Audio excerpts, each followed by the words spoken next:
তোর সাথে যোগাযোগ করে নেবো। পুলিশ আমার কথা জিজ্ঞাসা করলে তুই পুরোটা ডিনাই করে যাবি। না মা, মা তুমি কোথাও যাবে না। পুলিশ আসছে তো কি হয়েছে? তুমি ডর খাইছো কেন বলো তো? তুমি তো কিছু করো নাই না, আর আমরা রয়েছি, তোমার কিচ্ছু হতে দেবো না আমি। তুমি তো আয়া পানে ধরেছিলে একজন ডাক্তার হিসেবে, তুমি তো খুন করো নাই, তুমি তো চুরি ডাকাতিও করো না, তাহলে তাহলে কেন ডর খাইছো তুমি? কিসের চার্জ লাগাবো? কোনো কিছু করতে পারবে না তুমি। এখানে থাকো, তুমি কোথাও যাবে না মা।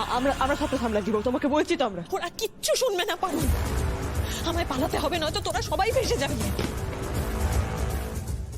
গায়ত্রী রায় উর্ফে নম্রতা উর্ফে আম্মা, ইউ আর আন্ডার অ্যারেস্ট।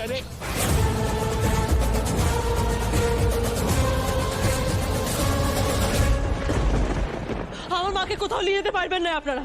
আপনাকে ওয়ার্ন করছি ম্যাডাম, আমাদের কাছে বাধা দেবেন না। Please please officer, don't do this. আচ্ছা, আমি কি আপনারা হয়তো জানেন? হ্যাঁ, খুব ভালো করে জানি, তবে এখানে আপনার প্রভাব খাটবে না sir, because it's a matter of national security. এখানে কোনো রকম কম্প্রোমাইজ করা যাবে না। আমি মাকে কোথাও নিয়ে যেতে দেবো না আপনাদের। আচ্ছা, চার্জেস কি আছে ওনার নামে যে আপনি ওনাকে অ্যারেস্ট করতে চাইছেন? সেসব কথা থানায় গিয়ে হবে, এখন আমাদের ওনাকে নিয়ে যেতে দিন। যদি আপনারা বাধা দেন তাহলে কিন্তু আমি গুলি চালাতে বাধ্য হব। এই, তোমরা দেখছো কি? নিয়ে চলো গায়ত্রীকে। গায়ত্রী, তুমি একদম চিন্তা করো না, আমি তোমার জন্য বেস্ট লয়ার আনবো। 2 দিনের মধ্যে আমি তোমাকে রিলিজ করে আনবো, তুমি একদম ভাববে না।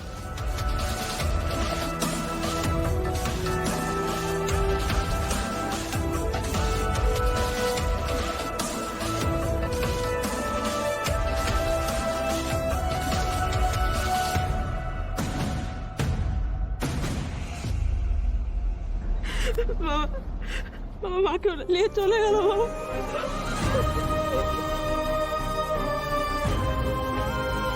কিন্তু পুলিশ কি করে জানলো যে গায়ত্রী এই বাড়িতে আছে?